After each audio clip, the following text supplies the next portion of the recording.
पर नहीं है। घर पर सिर्फ हम दोनों हैं और तीसरा कोई नहीं है। मौसी क्या बात है, लगता है तू बड़ा हो गया है। मैं बोला मेरा वो भी बड़ा हो गया है। मौसी मुस्कुराकर बोली चल ठीक है, आज रात में तुम्हें तेरे कमरे में दिखा दूंगी। बहुत दिनों के बाद मेरी मौसी घर आई हुई थी। मैं बता दूं कि उनकी शादी को लगभग 5 साल हो गया था। वह देखने में बहुत ही खूबसूरत थी। मैंने मौसी को देखा तो खुश हो गया क्योंकि मैंने मौसी को काफी दिनों बाद देखा था। थोड़ी देर बाद पता चला कि मौसी 1 महीना यही मेरे घर पर रहेंगे क्योंकि मेरे मौसा जी 2 विजिटिंग के लिए बाहर गए हैं।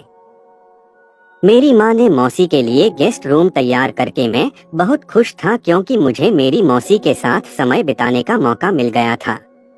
मैंने मौसी के लिए गेस्ट रूम खाली कर दिया और अपनी बहन के साथ मिलकर वहाँ पर साफ सफाई करनी। मौसी के साथ हंसी मजाक करते करते 15 दिन बीत गए।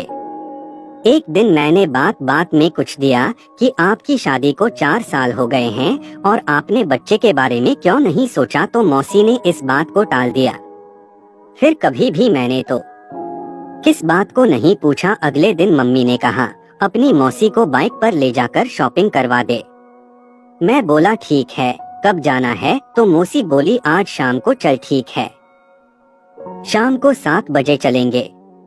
मम्मी की आवाज आई इतनी देर से क्यों, शाम को 5 बजे चला जाना। फिर मौसी भी बोली हाँ 5 बजे ठीक रहेगा। उस दिन दोस्तों के साथ घूमकर 5 बजे से पहले ही लौट आए। थोड़ी देर घर पर रुका, तभी मौसी बोली चल मार के चलते हैं। हम दोनों बाइक पर चले गए। शादी के 5 साल बाद भी मौसी की फिटनेस बरगद थी। जो भी हमें देखता था बस यही सोचता कि मियाँ बीवी जा रही हैं। बाइक पर बैठा अपनी मौसी को अलग दर्द हो रही थी। मैं बाइक पर ब्रेक लगा था। उसी का जीवन होते ही दिल और दिमाग में घंटी से बजती। जैसे तैसे हम लोग दुकान पर पहुँचे। वहाँ पर मौसी मौसा जी के लिए गर्म कपड़े ले रही थी। मैं समझ गया कि मौसा जी आ रहे हैं और वहाँ अपने लिए कपड़े पहन कर भी देख रही थी। कसम से मेरा तो वही मन करने लगा था कि मौसी जी को घर ले जाकर दोष दे दो। मेरे दिमाग में यह बात जैसे ही आए तो मैं मौसी को घूरने लगा। बाद में मौसी जी बोली जनाब आप कहाँ खो गए। मैं बोला कहीं शॉपिंग हो गई। मौसी जी बोली ना चलो मुझे और भी शॉपिंग करनी है। बताओ तो मुझे मौसी के साथ घूमने में बहुत मजा आ रहा था। उसके बाद मौसी लेडीज दुकान पर गई और मुझे बाहर ही रुकने के लिए बोली। काफी देर इंतजार करने के लिए तुम्हें दुकान के अंदर चला गया। मौसी दुकान के अंदर कपड़े खरीद रही थी। मौसी मुझे बोली अंदर क्यों आए, तो मैंने कहा मुझे बाहर अच्छा नहीं लग रहा था। फिर मौसी ने मेरे सामने ही बात कपड़े लिए।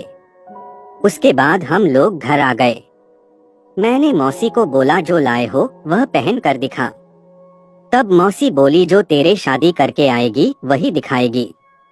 अभी तो आप ही दिखा दो, आप भी तो अपनी हो तुम। और सी बोली तेरी मम्मी को पता चला तो मुझे घर से निकाल देंगे। मौसी की यह बात सुनकर मैं समझ गया यह मामला सेट हो सकता है। मैंने कहा अभी मम्मी घर पर नहीं है, घर पर सिर्फ हम दोनों हैं और तीसरा कोई नहीं है। मौसी क्या बात है, लगता है तू बड़ा हो गया है। मैं बोला मेरा वो भी बड़ा हो गया है।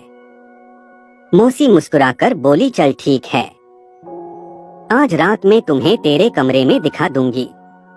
जब रात हुई तो मौसी मेरे कमरे में आ गई तो मैंने दिखाने को कहा। मौसी ने जैसे ही दिखाया मैं खुश हो गया। उनके अंदर को देखकर फिर हम दोनों ने एक दूसरे का साथ दिया और मजे की। दोस्तों वीडियो अच्छी लगी हो तो वीडियो को लाइक करके चैनल को सब्सक्राइब करना।